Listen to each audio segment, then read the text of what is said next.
atur anonetnya. Oke, baik. Ya, self healing. Wow, self healing ini adalah satu teknik yang sebetulnya ya sudah lama ya, namun kondisi sekarang saat pandemi ini kita sangat butuhkan. Walaupun sebetulnya teman-teman, Bapak, Ibu semuanya, sahabat-sahabat Jadi Berkah juga sudah pernah melakukannya. Hanya hari ini kita sama-sama refresh ulang aja ya. Baik. Jadi self healing ini diartikan penyembuhan sendiri tanpa dibantu orang lain. Kenapa? Karena sekarang kita butuh teknik-teknik ini ya, karena kita sulit ketemu orang sekarang, bahkan ketemu ya profesional secara offline itu udah sulit sekali. Mau ke rumah sakit juga pada khawatir tertular virus dan sebagainya. Jadi kita masing-masing harus menjadi terapi untuk dirinya sendiri ya. Nah, inilah self healing.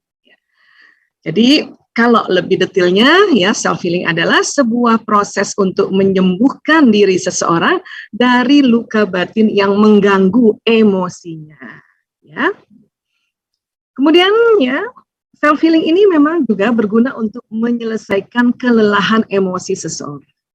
Ya, sebetulnya gampang ya sebetulnya ya, kalau untuk lagi lelah banget itu aduh istirahat aja udah. Cuman kadang-kadang ada orang yang semakin kalau disuruh tidur semakin nggak bisa, aku nggak bisa tidur, makanya semakin banyak yang dia pikirkan gitu ya, memberatkan dia kepalanya, apalagi yang tipe-tipe pemikir atau thinker, maka malah menjadi overthinking, akhirnya tetap nggak bisa tidur juga, nggak bisa istirahat juga. Baik. Kemudian ya, self healing itu sebetulnya apa sih? Ini masuk kategori muhasabah, introspeksi diri ya. Jadi muhasabah ini asal kata dari hasyib atau yahsabu atau hisab, ya, yaitu perhitungan. Jadi kita menghitung-hitung juga diri kita nih hari ini tadi ngapain aja ya. Kenapa saya sedih ya, kenapa saya jadi takut banget ya hari ini, kenapa, inilah muhasabah. Ya, jadi dalam konsep Islam self healing ini masuk di muhasabah. Muhasabah ini ya, merupakan salah satu cara agar manusia mengintrospeksi diri atas semua perbuatan yang telah dilakukan, ya, termasuk menyelesaikan kelelahan emosinya. Ya, nah, disebut juga perenungan diri. Jadi muhasabah membuat ketenangan jiwa di dunia, ya, dan membantu ketika di akhirat. Jadi sebelum lagi kita dihisab, setelah nanti di akhirat, di dunia pun setiap hari kita muhasabah diri, akhirnya tenang di dunia ini, dan juga insya Allah di akhirat ini jadi pemberat kebaikan-kebaikan kita. Ya, banyak para ulama, ya salah satunya Imam Ibnu Qayyim di bukunya Al-Jauziyah mengatakan muhasabah ini sebagai terapi kesehatan mental. Ya, ini Ibnu Qayyim ini lahirnya di Damaskus, ya, Suriah tahun 691 Masehi. Ini beliau paling banyak buku-bukunya nih tentang psikologi sebetulnya ya, psikologi Islam ya, Masya Allah. Nah, self healing ya, ini terapi untuk kesehatan mental diri manusia. Jadi istilah self healing ini memang di-backend-kan oleh ahli-ahli emosi ya, atau ahli-ahli kecerdasan emosi ya. Kalau di Islam muhasabah, dan dia ya merupakan satu kesatuan sesungguhnya, yaitu ya teknik-teknik terapi, goalnya adalah kesehatan mental. Kemudian muhasabah berfungsi untuk memperbaiki semua khilaf dan aib dalam diri sebelum terlambat. Ya, nah, muhasabah diri adalah kiat merencanakan kesuksesan dan kebahagiaan dalam hidup manusia. Jadi selain tadi memperbaiki khilaf-khilaf kita, ya, ini muhasabah juga adalah merencanakan ya kesuksesan. Ya. Kita planning ke depannya mau gimana supaya kita bahagia dalam kehidupan kita. Ini juga muhasabah. Ya.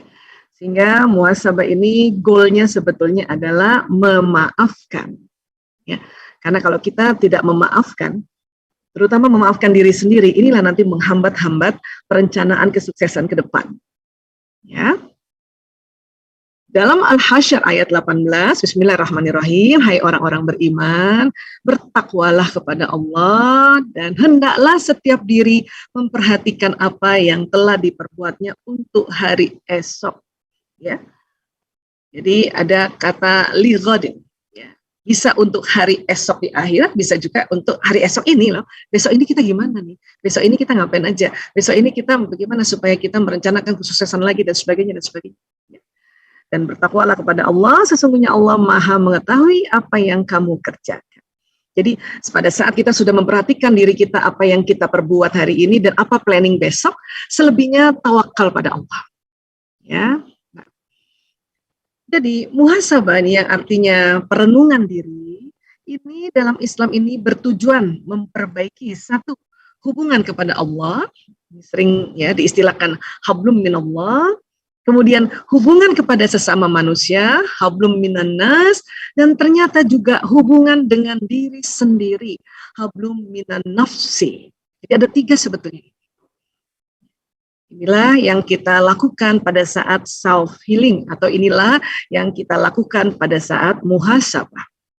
Hablum minallah, hablum minan nas, dan hablum minan nafsi. Ya. Jadi teknik-teknik self healing ini banyak sekali ya, kita akan pakai beberapa di sore hari ini ya. Pertama nih, yang sebelum kita lakukan terapi ada langkah-langkahnya sebetulnya. 1, bersedia untuk pulih.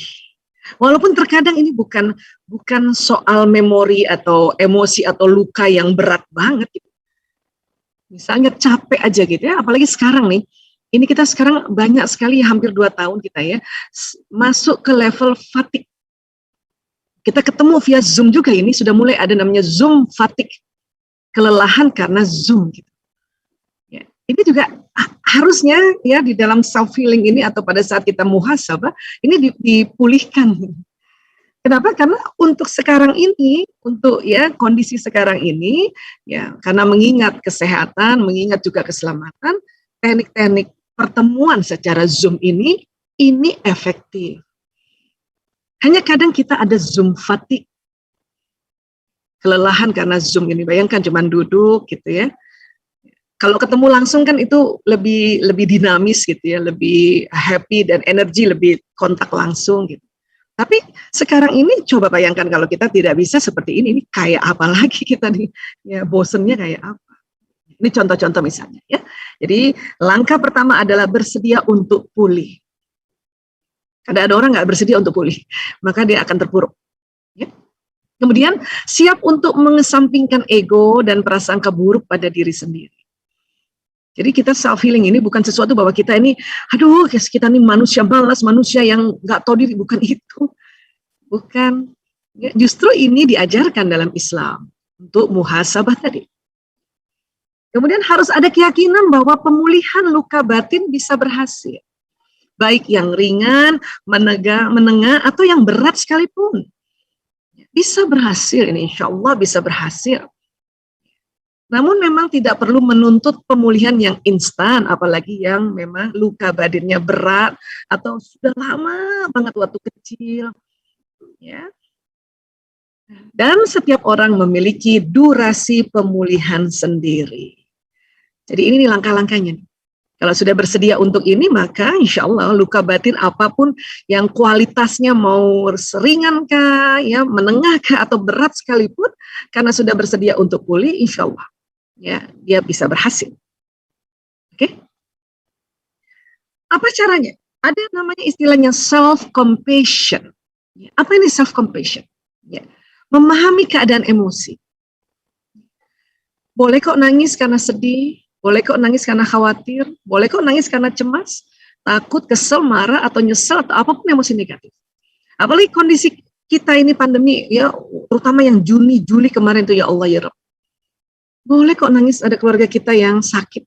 Karena sakit itu nggak bisa, kadang nggak sendiri lagi, satu keluarga. Boleh kok nangis hari pagi nangis karena ada kerabat yang meninggal, siang juga. Boleh, itu self-compassion. Karena air mata Allah ciptakan ini adalah untuk ya menyembuhkan kesedihan, kekecewaan, kekhawatiran. Bahkan nangis ini bukan hanya pas sedih aja ya. Kita gembira pun kita menangis. Kenapa gembira menangis? Agar ya gembiranya bisa terkontrol juga. Jadi nggak lebay gembiranya, karena kalau lebay gembira itu masuk ke level yang namanya manik mabuk. Makanya juga nangis. Ya. Maklumi diri kita sendiri ketika melakukan reaksi terhadap sesuatu. kita memaklumi, ya, dan pastikan diri kita juga cepat merespon emosi negatif tersebut. Artinya, ya, pada saat kita menangis, kita sadar bahwa menangis ini adalah teknik untuk merilis, ya. Dengan seperti itu, kita berarti ya merespon emosi negatif ini agar cepat dia move on, cepat dia naik levelnya ke atas. Ya. Kemudian me time, ini penting banget me time. Otak dan tubuh perlu meluangkan waktu. Ya. Nah, lakukan aneka aktivitas positif untuk mengisi kita punya me time. Mas Alvis selama ini me time-nya apa Mas biasanya Mas? Ngopi-ngopi gitu? Nonton Netflix Bu, Dok. Yes, sama ya. Ya, cuman saya tahu diri nih, kalau me time-nya lagi asik feelingnya, cari film Netflix-nya yang agak-agak baper nggak masalah. Tapi kalau lagi baper, jangan nonton yang bikin baper. Bikin yang sedih lagi gitu ya. Ini me time, ini penting sekali. Apalagi buat perempuan masa ya premenstruasi sindrom kah, atau sedang mens hari pertama kah, sampai hari ketiga kah, itu ada hal-hal yang silakan me time. Mbak Isa, saya senang baca Quran pas me time ya, ini di luar mens ya. Oh itu lebih keren lagi gitu. Saya masih senang baca novel misalnya, wah mantep ya. Saya kok seneng ini ya, tidur ya. Ada yang begitu loh Mas. Gak apa-apa juga gitu, namanya juga me time ya. Yang penting kalau lagi memang sedang sholat ya jangan kebablasan waktu sholat gitu kan. Tapi yang sedang mens, dia mau istirahat tidur, sok atuh. Dan ini harus sadar loh, boleh kok me time ini. Ya. Kemudian apalagi ada lagi namanya self talk ya, bicara sama diri sendiri. Jadi ada istilahnya inner dialog, kita ngomong sendiri. Ini juga teknik sebetulnya. Ya. Nah, apa sih yang terjadi pada saat kita self talk? Ucapan kita akan jalan di sistem saraf dan ya akan terbentuk sambungan-sambungan neuron di otak kita. Kalau ucapan itu sudah pernah dan diulang-ulang, maka sambungan-sambungan neuron yang seperti ini di otak, dia tersambung ulang lagi, tersambung ulang lagi, tersambung ulang. Ya, lewat mana sih Bu Aisyah ini loh? Lewat sistem saraf, dia naik ke otak. Karena sistem saraf ini kayak kabel listrik. Ya, bukan hanya ucapan, ya pendengaran, penglihatan, penghiduan, perabaan dan sebagainya. Nanti dari otak kirim pesan ke seluruh tubuh lewat sistem saraf lagi. Self-talk. Dan sesungguhnya pada saat kita melakukan sholat, itu kita melakukan self-talk. Mulai dari Allahu Akbar, ya, takbiratul ihram pertama, sampai salam, assalamualaikum warahmatullahi, assalamualaikum warahmatullahi, itu adalah self-talk. Kita melafazkan, ya, baik sir atau sedikit dilafazkan jahir, itu jalan ibadah. Al-Fatihah itu di otak kita, ya, itu tersambung berulang-ulang. Sambung berulang-ulang. Tentu ya, lafaz yang dilafazkan tepat, kemudian tumak nina atau pelan-pelan, itu sambungannya lebih bagus dibanding yang lafaznya ya kurang tepat dan buru-buru, itu bermakna banget. Makanya pada saat kita menegakkan sholat, itu insya Allah habis sholat itu udah terapi, itu udah self healing gitu. Sudah rasanya udah aduh enak banget gitu ya. Tentu yang buru-buru dengan yang pelan-pelan beda lagi itu nanti ya. Nah ini jadi di dalam Islam itu masya Allah sholat saja itu udah jadi salah satu dari guna atau manfaat itu ya, semua ini adalah salah satunya adalah menterapi diri. Kemudian habis sholat tadi, habis salam kita istighfar, astagfirullahaladzim, itu juga jalan. Nah disitulah kita mulai muhasabah, ya Allah tadi pagi saya begini ya Allah, tadi siang saya begini ya Allah, saya mohon ampun ya Allah gitu ya. Nah ini yang kita lakukan sebetulnya.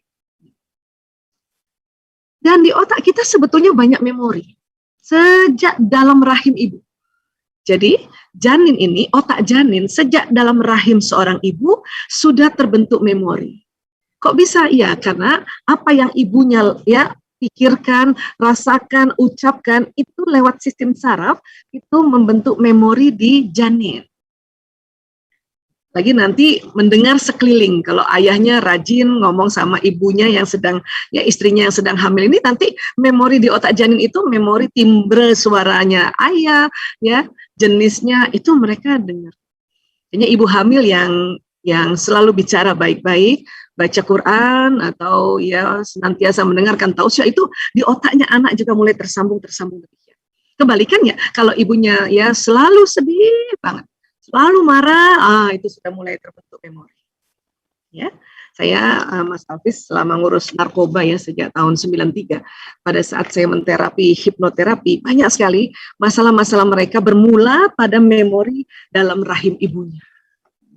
Ini makanya nih kita wanti-wanti ini di dalam Islam diajarkan ibu hamil nih, hati-hati jaga omongan, jaga perasaan. Suaminya juga harus jaga istrinya yang sedang hamil, karena orang hamil ini memang hormonnya sedang meningkat ya, dahsyat, sehingga feelingnya itu up and down gitu. Ya, nggak apa-apa sih dia sedih, tapi segeralah dirilis atau segeralah move on untuk istirahat sehingga bikin senang dia, sehingga memori juga senang. Dan pas lahir, memori bayi sudah lagi menangkap. Ya, masa kanak-kanak, nah ini masa kanak-kanak ini yang terkenal dengan istilah inner child memory, sampai dia balik.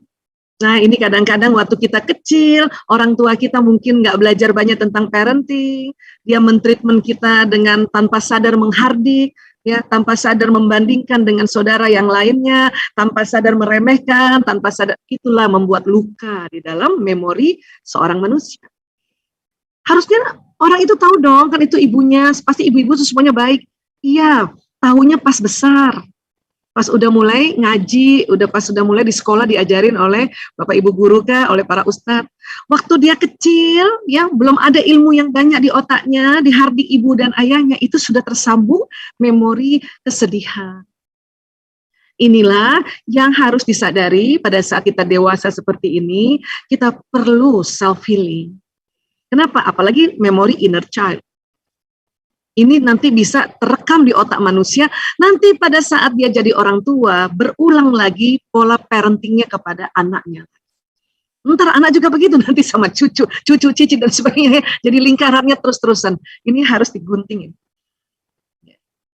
Nah, untuk itu ya di muhasabah kita ini perlu kita ya memori yang muncul, memori yang sangat-sangat teringat pada saat inner child atau masa remaja kah, atau masa setelah dewasa, itu berarti sambungan neuron di otak itu sangat-sangat terikat erat. Nah, itu yang dia minta untuk diterapi biasanya. Walaupun terapinya gampang sekali, hanya kesadaran bahwa oh memori lama ini kalau nggak diterapi dia sangat mengganggu untuk sekarang dan seterusnya. Nah, kesadaran ini yang harus dicanangkan dulu gitu. Dan kemudian, ya, sambungan otak ini kan, memori-memori ini kan ada di depan ini. Selain itu juga di otak di depan ini juga isinya adalah memori-memori ilmu pengetahuan, memori-memori nasihat, memori-memori kisah-kisah gitu ya, memori prinsip hidup. Tapi bercampur juga dengan memori pengalaman. Nah, memori yang terikat dengan emosi yang intens, karena otak emosi itu ada di tengah, ya beberapa kali acara BSI kita bahas tentang otak emosi ya, ini saya ulang sedikit, itulah nanti membuat sambungan tali temalinya ini sangat terikat erat. Itulah orang yang misalnya pada saat kecil ya, sedih aja gitu ya, dia kok sendiri, apalagi anak sematawayang ya, sedih, bapaknya kerja, ibunya kerja, pulang sekolah dia sendiri, pengen ngobrol sama ibunya nggak ada, itu bisa keikat itu. Karena ya emosi yang ada di tengah mewarnai ikatan dari sambungan saraf ini. Jadi terkadang luka tuh kayak gitu aja Mas Alvis, ya sedih gitu. Kan ada lagunya dulu ya, zaman dulu tuh, aku sedih, duduk sendiri kan gitu ya. Itu buat memori anak kecil tuh sedih loh. Belum dicubit loh itu. Belum di apa tahu zaman dulu ibu-ibu kita nih ya belum menghardik belum itu, hanya sedih, lonely, sepi, dan ini ada di sini dan itu mengganggu kalau ya tidak diterapi. Gimana terapinya Bu Aisyah? Terapinya sebetulnya mudah ya, tapi saya mau kasih lihat ini otak ya. Jadi otak manusia ini kan otak besar nih, terdiri dari kanan kiri ya, ini kita buka, kemudian ada otak kecil yang mengatur keseimbangan ya. Nah ini dia otak emosi yang disebut otak mamalia. Ya. Sambung lagi dengan batang otak yang disebut otak reptil. Jadi manusia itu ada sifat mamalia dan ada sifat reptilnya. Dan di tengah otak, tadi otak pengalaman tuh yang di depan sini. Setiap dirasa oleh seseorang, ditangkap oleh mata, ditangkap oleh telinga, dirasakan oleh kulit, barangkali dipukul, dicubit dan sebagainya, itu nanti terekam di otak depan, tapi dia lewat dulu otak reptil dan otak mamalia. Itulah makanya jadinya ingat banget. Nah, waktu ingat banget itu ya harus segera dibetulin. Caranya gampang sebetulnya. Apa? Setiap ingat, ya, kita istighfar. Selama ini saya kayak gitu, Bu Aisyah, ya alhamdulillah. Namun ada baiknya memang kita niatkan. Pada saat ingat sekali ya, misalnya nih saya ya teringat sekali ya waktu kelas 1 SD saya pulang terlambat gara-gara sebetulnya bukan mau bersenang-senang di sekolah, bukan. Masih kelas 1 SD dari sekolah saya ke rumah itu lewat jalan raya dan itu jalan kaki zaman dulu ya. Saya takut, namanya juga anak perempuan 1 SD, takut pulang sendiri karena teman saya yang biasanya yang temani saya jalan udah pulang duluan. Saya takut gitu ya, waktu itu masuk pagi. Zaman dulu tuh sekolah negeri ada pagi, ada petang. SD pagi, SD petang gitu ya. Nah, saya menunggu aja teman-teman yang masuk petang ini, yang nanti keluarnya jam 1, kan yang pagi tuh dari jam 7 sampai jam 10, kemudian nanti yang petang tuh jam 10 sampai jam 1, saya tungguin di kelas. Ibu saya rupanya panik, kok saya nggak datang, tapi teman saya udah datang, tetangga udah datang. Waktu saya pulang, ibu saya marah besar, ya, menghardik saya dan sebagainya. Saya menerima itu di kondisi kelas 1 SD, pada saat itu 6 tahun. Di mana karena melihat ibu melotot, mendengar ibu menghardik, izin ini cerita ya, cerita saja untuk latihan bagaimana sih sebetulnya yang mau kita betulin. Ya, dicubit pula, zaman dulu apalagi ya, orang tua zaman dulu kan memang yang parentingnya masih bukan milenial, pasca kolonial kan, dicubit pula, maka semua reaksi itu masuk ke sistem saraf tuh terekam di situ. Terekam di situ. Ya. Nah, ternyata itu jadi sesuatu memori yang sangat-sangat berat buat saya. Apa yang terjadi? Ya, di SMP dan di SMA, memori itu muncul terus. Sehingga mengganggu belajar, sangat mengganggu belajar. Ya, belum lagi belajar tentang self healing. Self healing belajar waktu jadi dokter, mahasiswa kedokteran gitu.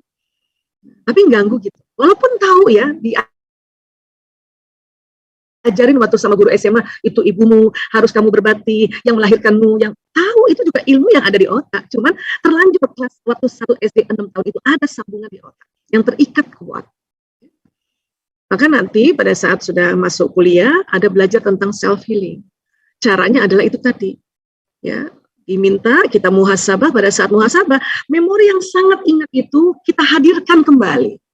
Hadirkan kembali. Ya Allah, ya, saya minta, saya berjumpa memori saya sewaktu saya kelas 1 SD 6 tahun, saat itu pulang sekolah terlambat karena takut, kemudian ibuku marah, membentakku, mencubitku, dan saya menangis di dekat meja dan sebagainya. Hadirkan dulu itu. Setelah hadirkan, maka otak yang di sini kan ini banyak filenya nih. Jadi otak kita nih, Mas Alvis, banyak file. Ya, jadi kita searching dulu itu. Karena itu yang mau kita ya maafkan. Setelah searching itu betul-betul ya kita memvisualisasi, membayangkan kondisi saat itu, barulah kita astagfirullahaladzim. Astagfirullahaladzim. Bahkan kita lafazkan, ya Allah, saya maafkan diriku. Jadi ya hablum minan nafsi dulu nih. Saya maafkan diriku ya Allah. Kadang saya lihat diri saya kecil, saya panggil, hai Aisyah kecil, ini Aisyah besar, ya, maaf ya, saya baru ketemu kamu. Ada dialog-dialog seperti itu, ya. Dan Aisyah besar ini seolah-olah membujuk Aisyah kecil. Aisyah, itu ibu waktu itu dia panik, dia bingung, makanya dia kaget, dia bentak kamu gitu. Jadi kita mengambil waktu untuk dialog sama diri kita terhadap memori itu. Setelah memaafkan diri dan membujuk, yang dewasa ceritanya membujuk kita kecil, ya, itu kita memaafkan ibuku. Ya Allah, saya maafkan ibuku. Sebut namanya lengkap. Kita peluk dia. Aisyah besar ya yang memeluknya. Maaf. Karena Aisyah kecil kan udah sangat ketakutan pada saat itu di dalam memori. Ya, Aisyah besar ya memeluk ibu, bilang, terus seolah-olah mendengarkan ibu cerita, habis saya ketakutan sih, kamu harusnya pulang jam 10, nggak ada, tetangga sudah pulang, Bapak. Dengarkan itu. kemudian istighfar berulang-ulang, tanpa terasa tuh air mata keluar, keringat dingin juga keluar. Dan pada saat kita sudah bisa memeluk ibu kita ya, karena ini case-nya seperti itu ya, maka ya memori yang ada di otak itu, ikatannya tadi mulai renggang. Ya. Bu Isa, kenapa sih harus diterapi? Ya karena itu bisa membuat hubungan kita dengan orang yang harusnya kita ya sangat dekat jadi jauh. Salah satunya, ini juga ilustrasi cerita saja, tapi ini sesungguhnya ya, kenapa saya juga pilih, waktu itu sekolah di Jakarta, pilih di Unhas di Makassar, karena saya takut sama ibu saya. Karena kan waktu SMA belum diterapi. Belajar ini waktu mahasiswa. Nah, setelah mahasiswa belajar, itu yang namanya rindu sama ibu, nyesel-nyesel kenapa saya sekolah ke Makassar. Ya, jadi kalau ibu kunjung ke Makassar itu udah sangat mesra kami, Masya Allah. Ya, ini pentingnya muhasabah. Tapi itu tadi, ya kita harus berani face the reality, the memory. Hadirkan kembali dia. Itu kalau untuk masa kecil. Kalau misalnya untuk udah dewasa gini, Bu Aisyah, kesel misalnya ya suami istri gitu, kesel sama suami, ya berani hadirkan. Waktu kapan keselnya, Bu? Waktu kapan? Hadirkan dia. Dan ini kan kita laksanakannya habis sholat ya, atau mau tidur gitu. Paling often habis sholat. Sehingga apa? Sehingga pesan yang ada di otak itu nggak mengganggu kinerja kita, nggak mengganggu kita punya amalan, nggak mengganggu kita punya ya hal-hal yang kedepannya nanti. Karena apa yang tertanam di memori ini itu jalan di badan membentuk perilaku. Jadi merengutlah sama ibu dulu, ngomong ketus, nggak mau ketemu, akhirnya ambil PMDK, pilih yang jauh-jauh, nggak bilang sama ibu. Kenapa? Karena apa memori yang ada di situ, dia memberi pesan kepada badan kita, dan jalannya cepat. Kalau ditangkap oleh indera itu sekitar 240 km per jam, terekam di otak, nanti dari otak pesan ke badan ini, jalan ke badan ini sekitar 320 km per jam. Makanya membuat perangai kita saat itu, amalan kita pada saat itu, ya ada hambatan. Termasuk ini nanti barangkali dengan ayah kah, dengan guru kah, dengan teman kah, dengan sekolah kah, ada yang begitu sama gurunya tuh, sumpah-sumpah nggak bakalan kok ketemu guru ini, ada begitu. Itu memori yang terikat dengan emosi. Dalam pekerjaan juga gitu. Suatu ketika pernah bekerja, kemudian gagal misalnya, ya, terus bikin self afirmasi, gue emang nggak bisa dagang kambing misalnya gitu, karena sudah coba 2 kali dagang kambing gagal gitu. Memorinya di sini gagal. Nah, karena waktu yang gagal pertama tidak diterapi, maka ini pesan ini jalan di badan, dan badan bilang ya belum apa-apa, badan enggak, gue nggak bisa gue dagang kambing, nggak bisa, udah langsung gitu. Ya, padahal dengan mudahnya sebetulnya kita belajar bagaimana sih tutorialnya, cara-cara ya berdagang kambing atau memelihara kambing misalnya. Nah, inilah yang perlu kita ya lakukan, teknik self healing. Ini teknik-tekniknya seperti ini ya. Yang penting adalah duduk sudah tenang, karena pada saat habis sholat itu ya pintu gudang memori-memori lama terakses atau terbuka. Orang habis sholat itu sangat rileksnya, ada istilah kita filter subconscious mind itu ya terbuka. Atau kalau kita analogikan, ya gudang-gudang memori kita ini, kita buka kuncinya, kemudian kita cari. Waktu kita cari, kita lafazkan, ya Allah, ya saya mohon izin ya Allah, berjumpa memori lamaku ya Allah, yang kisahnya begini, itu langsung searching tuh dapat. Tahu dia dapat atau tahu dia ada di memori itu, ya kita visualisasikan, kita ingat lagi ya apa yang terjadi saat itu. Memang waktu mengingat, ada orang detil mengingatnya, ya, ada orang yang sekejap-kejap saja, it's okay, nggak apa-apa, karena itu nanti pengaruh terhadap persarafan sebetulnya. Ada orang tidak melihat, tapi dia mendengar, seolah-olah mendengar suara ibunya seperti saya tadi. Mendengar suara teman saya yang bilang, habis kamu saya cariin, makanya saya tinggalin. Ada begitu, itu namanya visualisasi auditori. Ada yang memang tidak lihat sama sekali memorinya dan tidak dengar, tapi dia rasa, ini saya dapat. Ya. Itu namanya visualisasi kinestetik.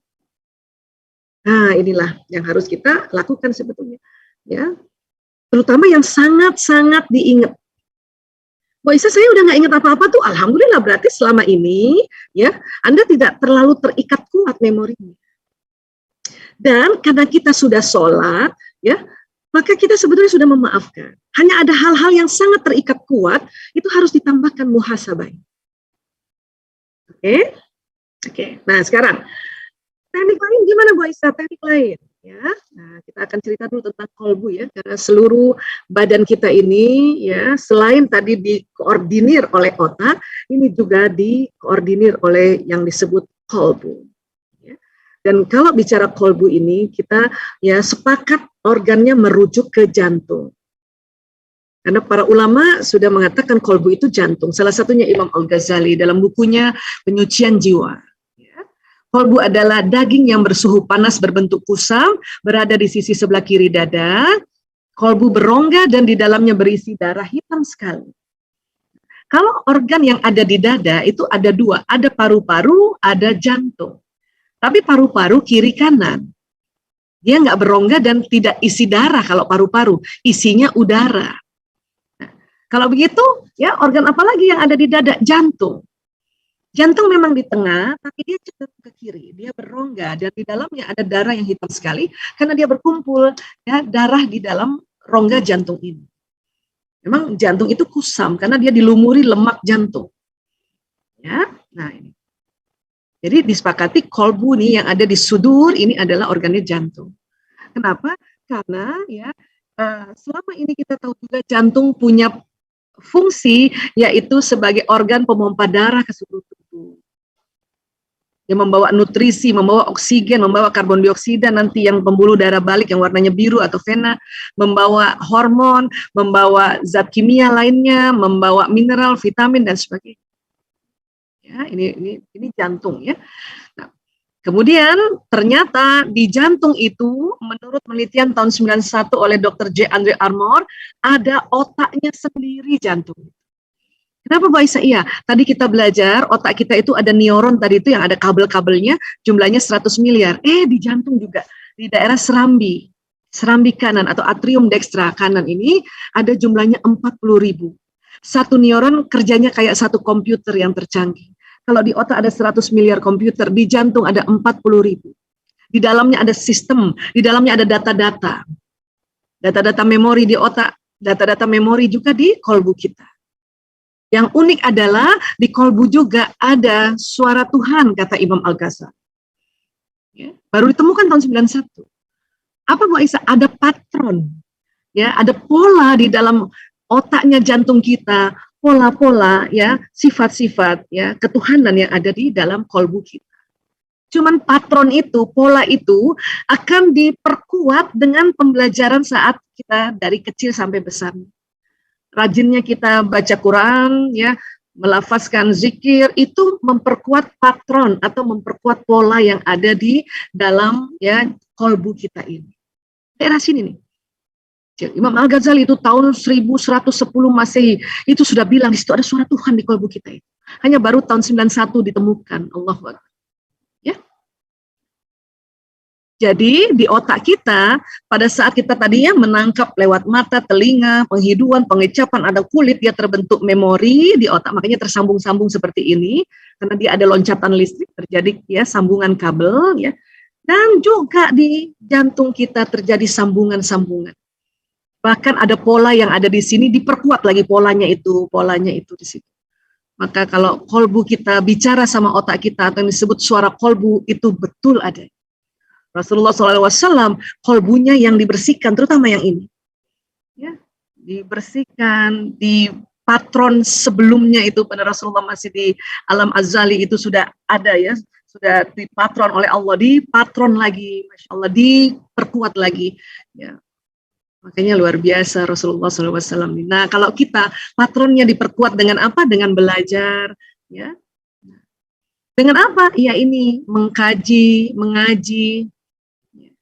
Waktu mengaji, waktu mengkaji, ya neuron di otak tersambung. Ya, ini pentingnya mengaji dan mengkaji. Tapi selain di otak juga, ya pada saat kita mengaji dan mengkaji, maka neuron yang di jantung ini tersambung juga, bahkan diperkuat kan di dalamnya sudah ada. Patronnya itu sudah ada polanya. Ya. Itulah ya Rasulullah sampaikan kalau mudghah ini baik maka baik semua seluruh tubuh. Kalau dia perkuat, tapi bahayanya walaupun sudah ada patronnya, sudah ada pola-polanya, tapi kalau ditutup dengan ajaran-ajaran yang lain, faham-faham yang lain, maka patron tadi, pola tadi itu tidak tersambung atau tidak hitam jadinya atau tidak diperkuat, malah ditutup sambungan ya paham-paham lain. Sekularisme barangkali, ya materialisme barangkali. Oh itu makanya mood go ini bisa buruk dan semua nanti badan kita buruk. Sehingga pada saat kita mengaji dan mengkaji itu yang tersambung di otak, yang tersambung di kolbu kita. Kadang kolbu ini lebih kuat, makanya dia bilang sama otak, wahai otak, gitu. Ya, atau apalagi kalau lagi bikin proyek, bikin anggaran, ya Mas Alvis itu kadang-kadang kan otak kan namanya juga nganalisa ya.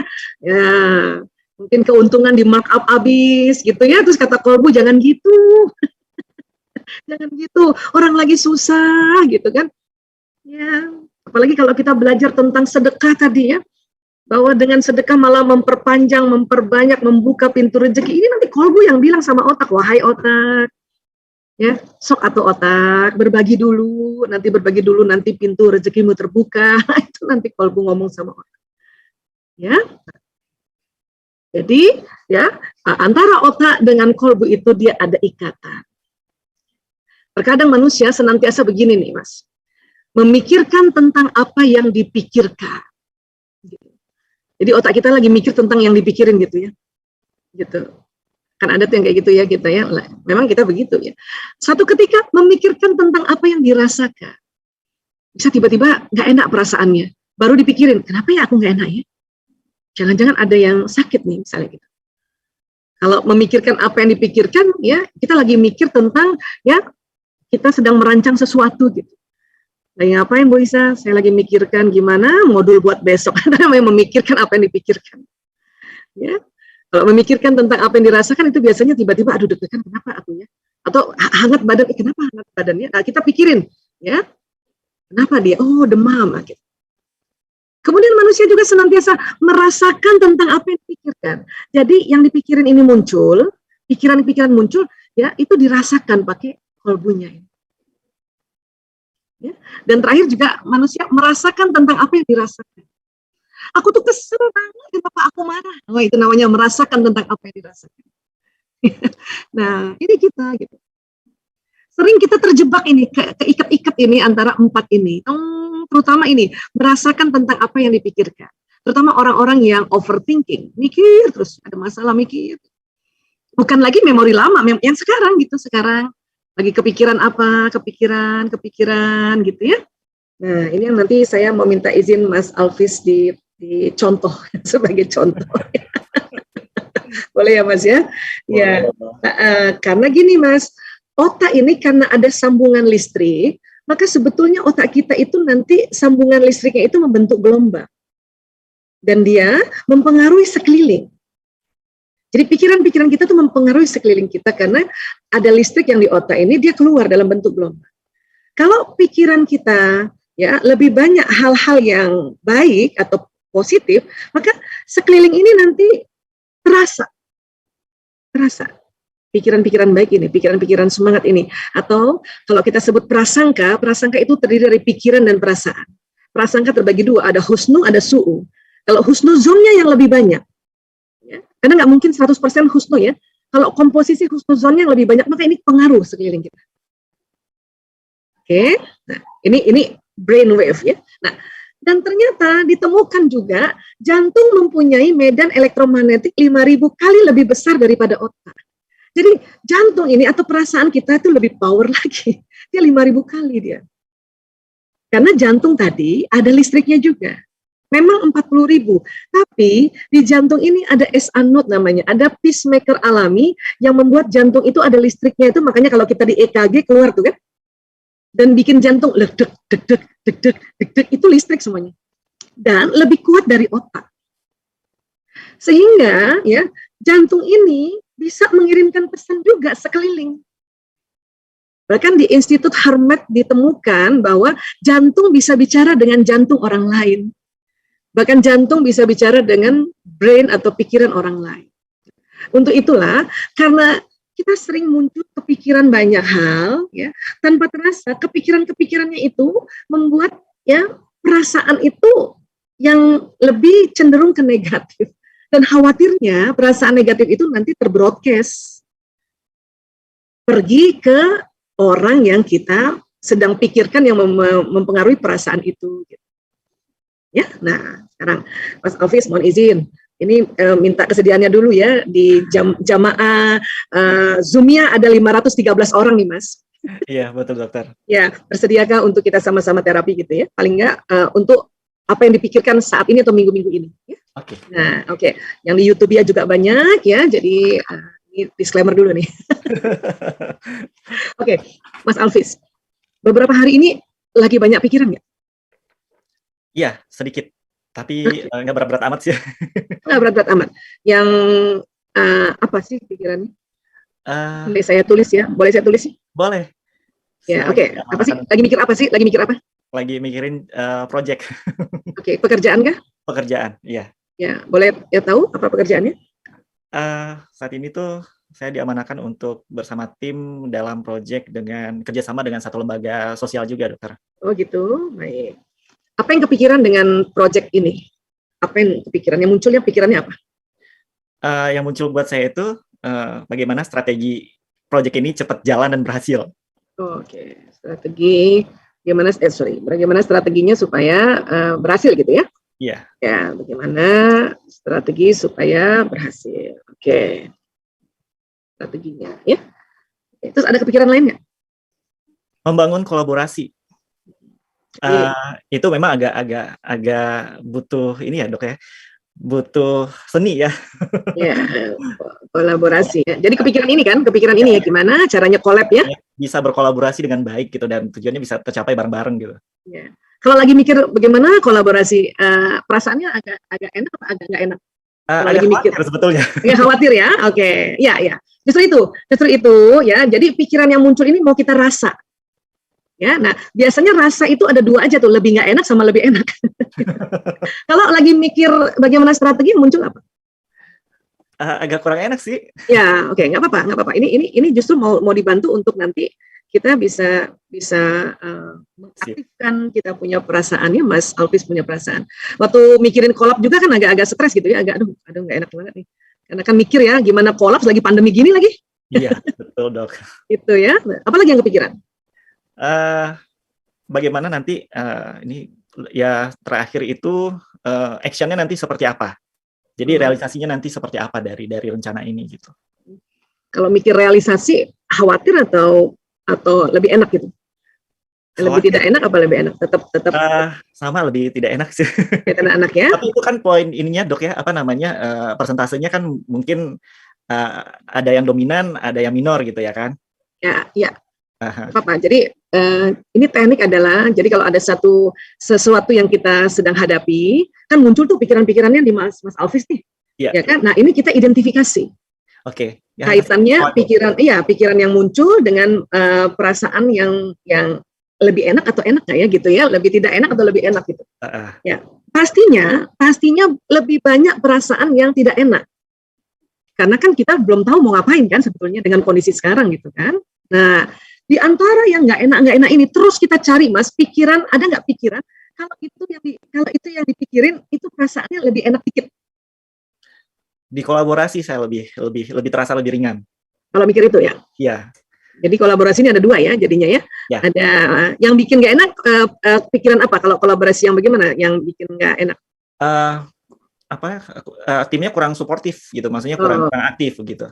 Kalau ini kolaborasi yang dengan tim yang nggak ya, kolaborasi dengan tim yang kalau yang nggak aktif langsung, kalau lagi mikir lagi sama teman-teman itu langsung aduh gitu ya, nggak aktif nih ininya nih, timnya nih nggak asik nih kan gitu ya. Oke. Kalau yang kolaborasi gimana, yang ada perasaan bikin enak sedikit aja? Kolaborasi yang masing-masing tim itu, wah saya pengen seperti ini nih, bisa nggak ya kita bareng-bareng gitu. Nah itu lebih enak dok, karena frekuensinya udah mulai sama nih. Jadi yang kurang ditutupin oleh tim lain yang ya lebih ke apa ya? Lebih ke sama-sama saling isi lah gitu. Jadi tim sendiri, grup ini cuma bikin ini doang gitu. Jadi seneng kalau kolaborasinya pas dapat tim yang sikap gitu ya? Iya. Tim yang sigap, tim yang aktif gitu ya, betul. Gitu. Jadi kepikiran gitu ya. Oke, ya. Itu ada rasa enak dikit. Kalau saya sih enak banget sih kalau udah dapet tim yang kalau ya ini kan baru mikir kan, nah ya, sebelum dapat kan baru mikir ya, seandainya gitu ya, seandainya saya dapat tim yang sigap itu agak enak nih gitu ya, enak banget misalnya gitu ya. Nah ini kan baru mikir ceritanya kan, nah ini kan pikirannya kan baru muncul nih kan Mas. Iya. Ya, nah ini baru 4 saja yang kita identifikasi ya. Itu biasanya memang pikiran-pikiran yang muncul pada saat kita menghadapi satu kondisi atau sikon itu memang lebih banyak yang pikir rasa gak enak gitu. Gitu. Itu ya. Lumrah sih, Dok. Lumrah, sangat lumrah, very lumrah. Nah, sekarang karena kita tahu bahwa tadi ya bahwa jantung atau perasaan itu lebih kuat frekuensinya, dia 5.000 kali dari pikiran, ya, maka kita mencoba cari salah satu apa yang dipikirkan, yang rasanya agak enak, itu diperkuat, satu itu. Diperkuat, agar apa? Agar pikiran-pikiran yang di sini nih, yang sebetulnya tanpa terasa, kalau kita nggak menterapi ini ya, itu pikiran yang tadi muncul, ini bikin nggak enak. Justru yang nggak enak itu pergi loh. Dan apa yang terjadi, yang nggak enak itu nanti membuat peristiwa itu gitu. Baik.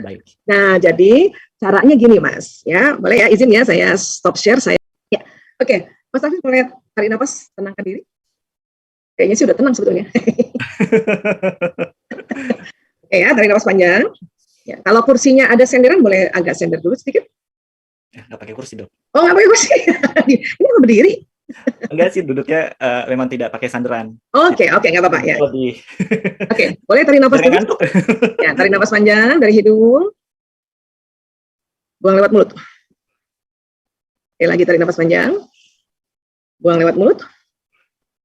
Oke, boleh saya minta Mas Alvis pejamkan mata supaya masuk ke gelombang yang lebih rileks, ya, lebih dalam, ya. Baca ta'awuz dulu, auzubillahi minasyaitonirrajim. Kemudian baca basmalah, bismillahirrahmanirrahim. Ya, rasakan badan semakin rileks, semakin ringan dengan tarik nafas panjang dari hidung, buang lewat mulut. Bagus sekali. Dan rasakan Mas Alvis masuk ke dalam sebuah lift dan Anda berada di lantai 5 dan kemudian pintu lift tertutup, pelan-pelan lift ini turun ya menuju lantai 1. Ya. 5, rasakan ya ke bawah ya. 4, 3, 2, 1. Baik, pintu lift terbuka, Anda keluar. Setelah Anda keluar dari lift tersebut, di depan Anda ada pekerjaan yang saat ini Anda sedang geluti, atau Anda mendapatkan amanah pekerjaan ini, ya, bersama lembaga sosial yang tadi Anda sebutkan. Ya. Dan kemudian dengan melihat ada peluang baru, melihat juga pekerjaan-pekerjaan baru, tentu pikiran-pikiran Mas Alvis bermunculan hal-hal yang tanpa terasa membuat perasaan Mas Alvis ya menjadi kurang enak atau agak tidak enak. Ya. Namun di antara pikiran-pikiran tersebut ada satu pikiran Mas Alvis tentang kolaborasi, ya. Jika berkolaborasi dengan tim yang cekatan, dengan tim yang sangat-sangat ya semangat seperti itu, maka tadi Mas Alvis katakan perasaan Mas Alvis jadi lebih enak sedikit. Sekarang Mas Alvis ya hadirkan, rasakan Anda sudah bertemu tim tersebut. Anda bertemu tim tersebut, di depan Anda ada teman-teman Anda yang tadi Anda rasakan tim ini sangat cocok bekerja dengan Anda dan membuat perasaan Anda agak enak sedikit. Oke, baik. Karena masih agak enak sedikit, maka kita akan mengamplifikasi, kita akan menaikkan ya derajat rasa enak ini menjadi lebih enak, bahkan lebih bersyukur. Ya, saya akan hitung 1 sampai 10 dengan cepat. Semakin saya hitung naik, maka Anda merasakan jauh semakin nyaman dengan tim tersebut dan sangat bersyukur. Oke. Ya, baik. 1, rasakan perasaan ini yang agak enak bertemu tim yang bisa berkolaborasi. Bagus sekali. 2, rasakan perasaan ini jadi tambah enak. 3, semakin enak. 4, semakin enak. 5, semakin bersyukur bersama tim ini. Ya, 6, 7, terus rasakan bersyukur. 8, semakin enak, semakin bersyukur. 9, 10, kepalkan tangan Anda, katakan amin ya Allah. Kepalkan tangan Anda, katakan amin ya Allah, rasakan Anda merasa dengan tim ini Anda berkolaborasi sangat nyaman, sangat enak, dan sangat bersyukur karena mereka sigap, mereka ngerti apa yang mereka lakukan, masing-masing saling menutupi, saling membackup, rasakan. Dan ya di depan Anda ada teman-teman yang Anda entah Anda kenal atau Anda tidak kenal, Anda lafazkan ya suratul Al-Fatihah dari jantung Anda, pegang jantung Anda sekarang. Rasakan dari jantung Anda terkirim gelombang kepada teman-teman di depan. Al-Fatihah. Bacakan Al-Fatihah.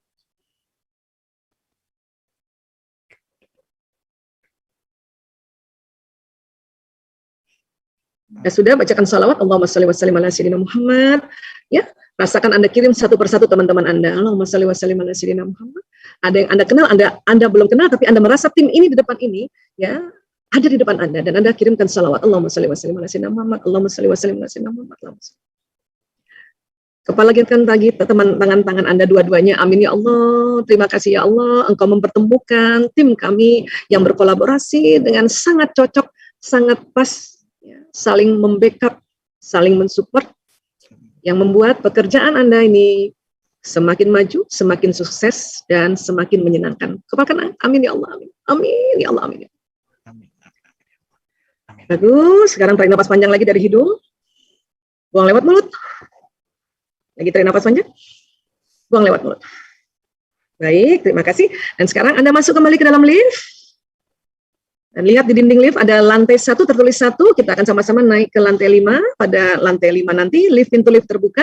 Dan saya akan hitung 1 sampai 3 pada hitungan ketiga. Nanti buka mata. Ya, baik. Sekarang lihat di dinding lift 1, 2. Rasakan tubuh Anda naik ke atas bersama dengan lift ini naik ke atas. 3.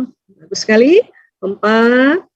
Sekali 5. Sekarang perhatikan pintu lift terbuka, Anda keluar. Dan saya akan hitung 1 sampai 3. Pada hitungan ketiga, buka mata perlahan-lahan. Anda dapati diri Anda sangat senang, sangat bersyukur, sangat bahagia karena Anda telah menemukan tim untuk berkolaborasi. 1, 2, 3. Ya, buka mata. Yes, good. Okay, how do you feel? I feel so good, ringan. Ya, itulah nanti insya Allah ya dalam waktu dekat tim ini akan terbentuk, tim Amin. Kolaborasinya ya. Amin dokter. Dengan yang tadi Anda lihat barangkali di depan tadi, atau ada tadi nggak lihat siapa-siapa tapi ketemu nih orangnya gitu. Kenapa? Karena tadi magnet kita itu sedang diaktifkan ya untuk menarik, karena tadi kan keluar dari kita punya jantung, dan jantung itu tadi 5.000 kali lebih kuat daripada kita punya pikiran. Cuman pikiran kita ini kan muncul nih. Yep. Nah, terempat rasa bikin gak enak perasaan. Nah, kalau dibiarkan yang bikin gak enak perasaan, ini larinya ke peristiwa-peristiwa itu malah yang tidak diharapkan datang. Gitu. Baik dokter. Nah, ini caranya insya Allah ya. Nah, ini muhasabah untuk hal-hal peristiwa-peristiwa yang sedang dialami dan ingin kita mengatur kesuksesannya ke depan gitu. Ya, kalau tadi kan saya sudah contohkan inner child memory, memori remaja dan sebagainya, caranya dengan menghadirkan, berani menghadirkan, ingat lagi peristiwanya, istighfar berulang-ulang, ya itu tekniknya yang lalu-lalu. Dan sekarang kondisi sekarang pakai tadi teknik, itu tadi tekniknya namanya merasai pikiran. Nah, kayak gitu. Terima kasih dokter. Alhamdulillah nih, saya berasa tanpa harus ke tempat dokter saya sudah dapetin ilmunya. Masya Allah, alhamdulillah ya. Dan mudah-mudahan juga teman-teman tadi yang lainnya juga sudah ikut mencoba ya. Atau ini gampang kok. Dan nanti saya juga modulnya kan nanti saya kasih panitia. Nanti di situ ada langkah-langkahnya insya Allah ya. Baik.